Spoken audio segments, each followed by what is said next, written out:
Eu acho o Enem uma prova completamente injusta, porque não tem como você medir todos os anos de ensino, de estudos de uma pessoa, de um estudante, apenas em uma prova. Às vezes, naquele final de semana, né? Hoje são 2 finais de semana o Enem. Aquele final de semana você passou por um momento muito difícil, está passando mal, e etc. E você tem que descartar todos os seus anos de estudos para ser medidos em uma prova. Fala pra mim como uma pessoa de escola pública responde isso aqui. Fala pra mim, INEP, fala pra mim, quero saber. INEP, se você quer cobrar coisa de acrossomo, ATP, ciclo de Krebs, você tem que melhorar o ensino, MEC, vamos aqui, ó, agir.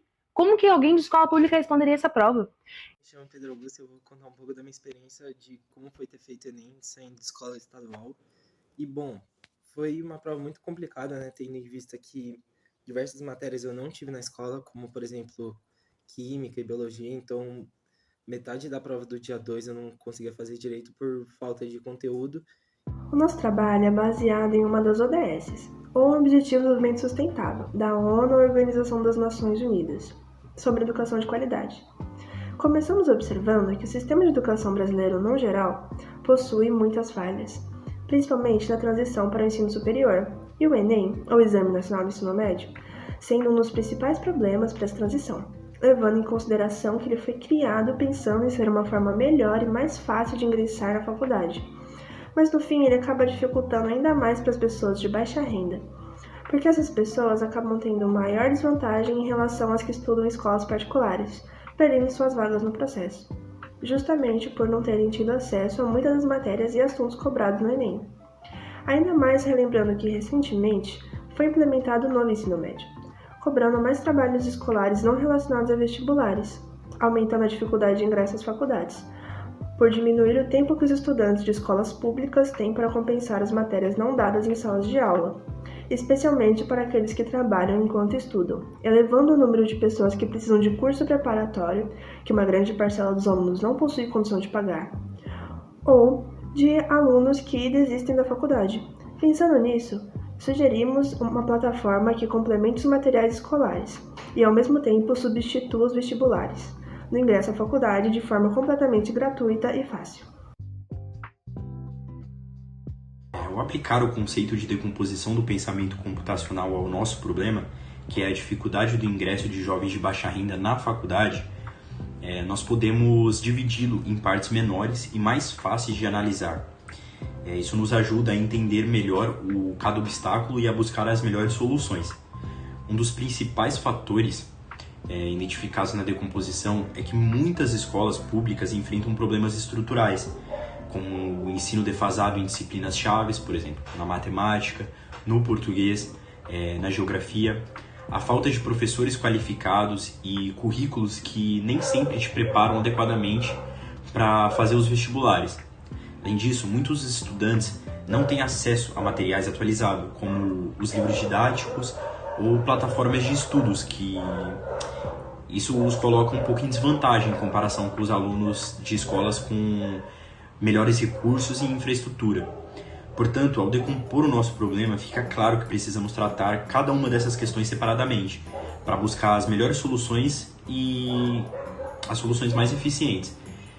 Então, a decomposição ajudou bastante a gente no nosso trabalho, porque quando a gente pega um problema muito grande, fica um pouco complicado de você entender o que está acontecendo.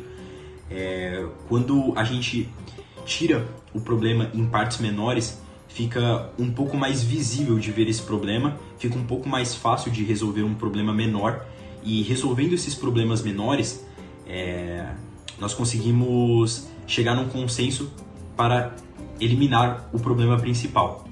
Então, o Enem ele foi criado para ser uma forma de facilitar a entrada do jovem na universidade. Só que muitos jovens que vêm do ensino público sofrem com falta de recursos e apresentam alguns desafios para, de fato, eles conseguirem ingressar na faculdade. Então, observando esses desafios, a gente consegue encontrar alguns padrões, como, por exemplo, as dificuldades dos alunos em algumas disciplinas que são fundamentais, como matemática e português, que têm um peso muito grande na nota do Enem. Outro padrão recorrente é a desmotivação dos jovens, que sofrem por não ter uma rede de apoio adequada para se preparar para o Enem. E com isso eles acabam se desmotivando no meio do caminho de seus estudos. Em outros países, como nos Estados Unidos, eles têm outras formas de fazer com que os jovens se integrem às faculdades, como por competições acadêmicas e olimpíadas científicas.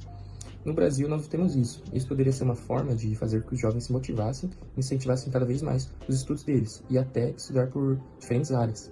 A partir disso, propomos o desenvolvimento de um aplicativo focado nas áreas mais desafiadoras para os jovens, que é matemática e português, em um horário flexível para facilitar que os jovens façam as tarefas diárias. Utilizando-se a abstração dentro do pensamento computacional, podemos priorizar o nosso foco e criar um ponto crítico no nosso problema, que se encontra na dificuldade de ingresso dos jovens de baixa renda na faculdade.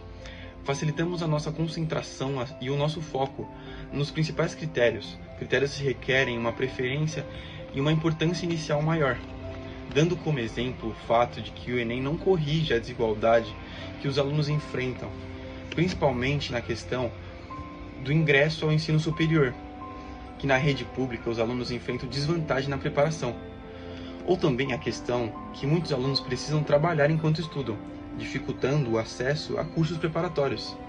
Dando ênfase nesses pontos, facilita a nossa busca da solução e nos proporciona um leque de resoluções. Falando um pouco sobre a lógica do funcionamento da plataforma, primeiro o usuário tem que acessar a plataforma, ele realiza o cadastro e em seguida ele vai preencher um formulário socioeconômico. E esses dados vão ficar armazenados na plataforma.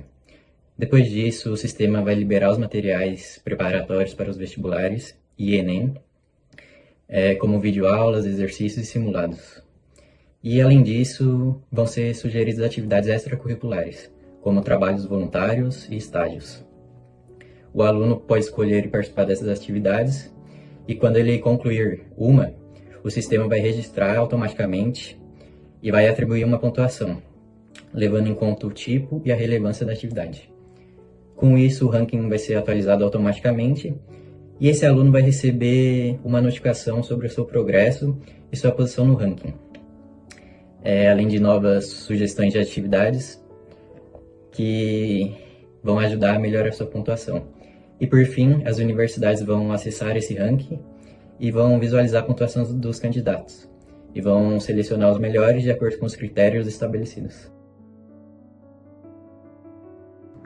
Bom, gente, depois da gente ter feito todo o pensamento computacional em cima do nosso problema envolvendo os 4 pilares, a gente chegou na nossa solução, que é a plataforma digital do saber, o aplicativo do saber. E a ideia é que esse aplicativo ele seja totalmente gratuito, justamente para a gente democratizar o acesso para todos, e que dentro desse aplicativo a gente tenha aulas gravadas com todos os conteúdos que são cobrados nas provas tradicionais e também no Enem, né? E que também tenham oportunidades como, por exemplo, estágios, trabalhos remunerados, Olimpíadas e até mesmo projetos sociais e projetos de extensão, justamente para aproximar o aluno com a sua área de interesse e não depender disso justamente quando ele entra no mercado de trabalho ou quando ele ingressa numa faculdade. Então, o aluno ele vai conseguir escolher os projetos de acordo com o seu interesse, né, de acordo com a sua afinidade, e que ele consiga testar opções diferentes.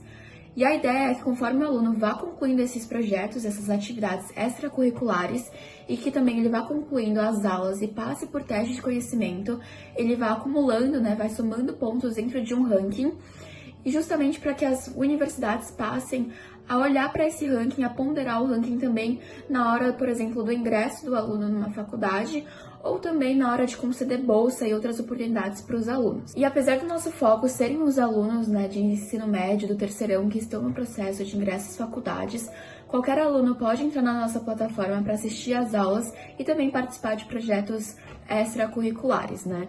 O único requisito que a gente vai pedir vai ser uma pesquisa socioeconômica parecida com o que eles fazem nos vestibulares mesmo, justamente para a gente conseguir ponderar isso na hora de fazer o nosso ranking. Então, né, gente, pra gente começar a tirar a nossa ideia do papel, a princípio a gente precisa de voluntários que nos auxiliem em toda a gravação das aulas, então professores que estejam dispostos e também todo mundo que esteja por trás das câmeras seria muito bem-vindo na primeira parte que envolve a gravação das aulas. Agora falando sobre as atividades, né, sobre os projetos extracurriculares, a ideia é que a nossa plataforma ela seja constantemente alimentada por oportunidades das empresas do setor privado, setor terciário e também pelo próprio governo. Então, as empresas do setor privado, por exemplo, elas nos ajudariam com a questão de estágios, trabalhos remunerados e também com outras oportunidades de projetos, como, por exemplo, os hackathons. As empresas do setor terciário nos ajudariam em relação aos voluntariados e também projetos sociais. E por último, o governo, nos auxiliaria na questão do fomento das oportunidades e também das Olimpíadas brasileiras, mas que também ele trouxesse projetos sociais que tragam impacto na sociedade.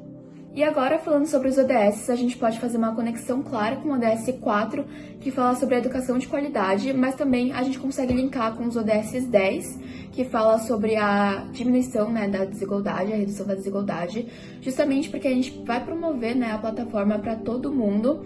E também a gente pode fazer um link mais para o futuro, mas com o que fala sobre a erradicação da pobreza, num cenário mais que a educação a gente sabe que transforma o mundo, o conhecimento é a base de tudo e certamente no futuro isso vai fazer totalmente a diferença num cenário econômico.